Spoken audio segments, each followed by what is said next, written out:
ሰላም ጤና ይስጥልኝ ተከበራችሁ ተመልካችና አድማጮች የቻናል ቤተሰብ ተከታታዮች ኢሳያስ ስለ ወልቃይት ጉዳይ ያልተጠበቀ ምላሽ ሰጡ። ይህን ጉዳዮች በትንታኔ የማስደምጣችሁ ይሆናል። አንጋፋው የሰላም አስከባሪ ኃይላችን ጀነራል አበባው ታደሰ በተገኘበት አስመርቋን። ይህን ጉዳዮች ማስደምጣችኋለሁ። የአየር ኃይል ሌላኛው መረጃችን አስመርቋን። ይህን ጉዳዮችም የምንዳስሰው አብይ መረጃችን ይሆናል። ጦርነትና ጽንፈኝነት ይውደም።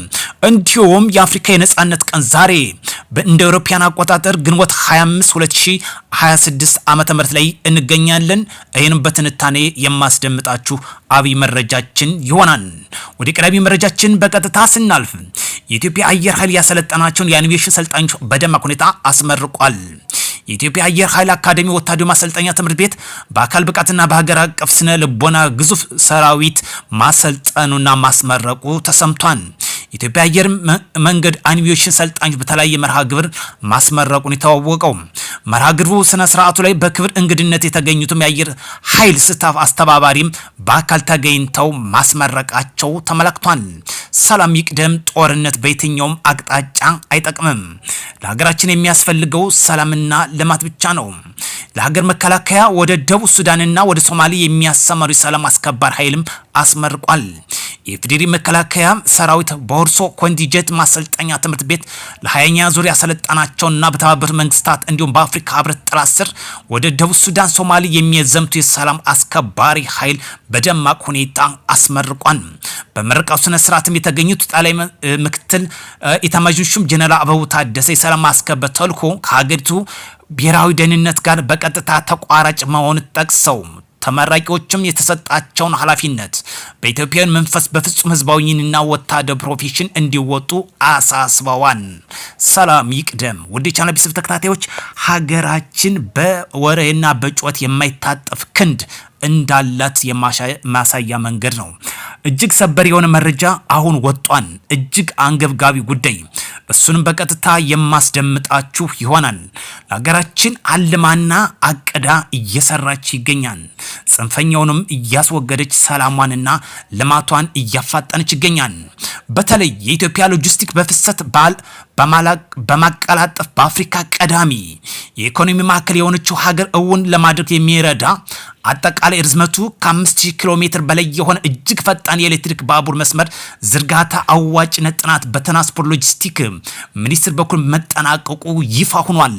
ይህ ጉዳይ በዚህ ባቡር መስመር ዝርጋታ እቅድ አሁን በስራ ላይ ያለውን ኢትዮ ጅቡቲ የምድር ባቡር ማሻሻል ጨምሮ በአዲስ አበባን ከበርበራ ከሞምባሳና ከፖርት ሱዳን ጋር ማስተሳሰር ያቀደ መሆኑ ተመላክቷል። ይህ መሬት ሊወርድ እንደሆነ እየተሰማ ያለ መረጃ ነው። ወደ ቻናል ቤተሰብ ተከታታዮች አስቀድሞ በተጠቀሰው የአዋጭነት ጥናት መሰረት ግዙፉ በርበራ ወደብ እስከ ሙጫሌ የሚዘረጋውን አጠቃላይ ርዝመት 310 ኪሎ ሜትር ገደማ የሆነ የፈጣን ኤሌክትሪክ ባቡር መስመር ዝርጋታ በቅርብ ለመጀመር አጠቃላይ ስራዎች እየተጠናቀቀ መሆኑ ተመላክቷል። ለዚህ ፕሮጀክት ግንባታ የሚውል 3.57 ቢሊዮን ዶላር በተባበሩት አረብ ኤሚሬት በኩል ተደምድሟል።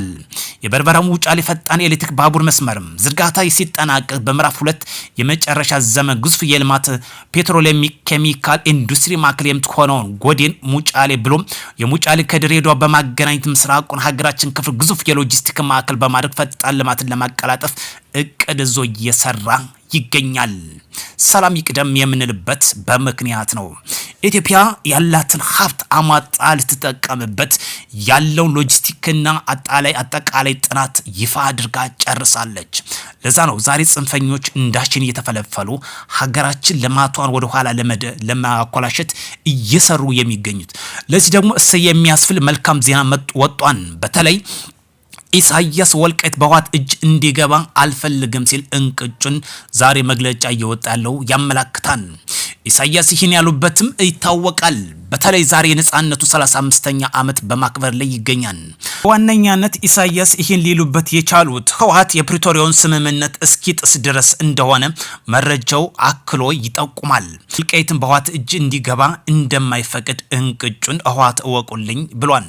ህወሓት ደግሞ በልመና የቀረበ ይመስላል። መግለጫም ሰጥቷል። ህወሓት ለኤርትራ ህዝብ 35ኛ ነጻነትን በዓል ምክንያት በማድረግ ይፋው የመልካም ምኞት መግለጫ አስተላልፏል። ህወሓት ዛሬም ቁማር መጫወቱን አላቆመም። እዚህ ደግሞ ኢሳያስ ሌላ መግለጫ፣ ህወሓት ሌላ መግለጫ ሰጥቷል። በተለይ ህወሓት ልመና ይቀርብ ይመስላል።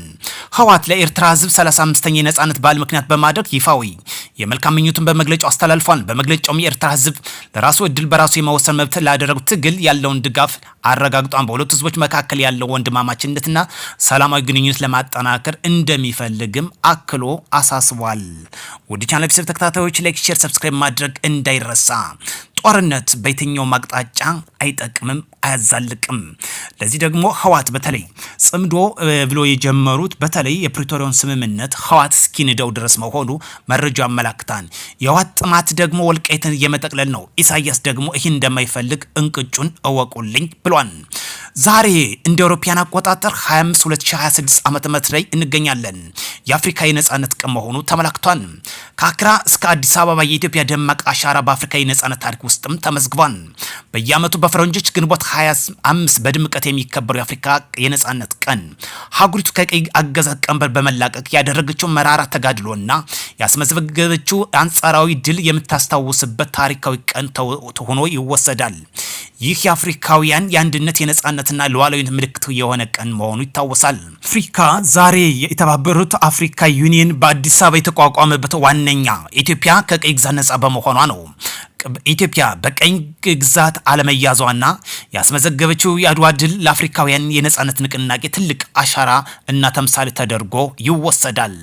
የአፍሪካ ታሪካዊ መሰረት ከሁለተኛው ዓለም ጦርነት ማብቂያ በኋላ በአህጉሪቱ ከተቀጣጠለው የጸረ ቅኝ አገዛዝ ትግል ጋር ቀጥተኛ ቁርኝነት እንዳለው ይታወሳል።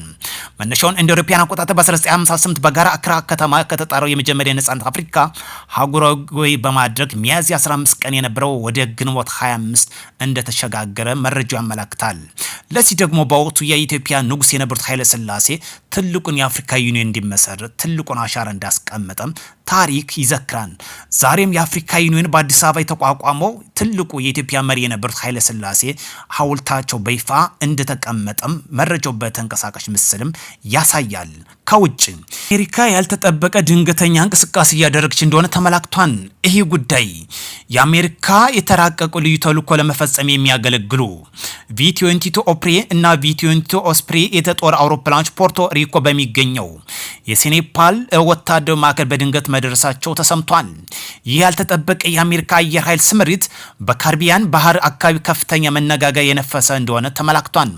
በዋሽንግተን በኩል ላይ ሊኖር የሚችለው ማንኛውም አይነት ወታደራዊ ጣልቃ ገብነት ወይም ስምሪት ቅድመ ዝግጅት እያደረገች እንደሆነ ጂኦፖለቲካዊ ተንታኞች ስጋታቸውን እየገለጹ ይገኛሉ።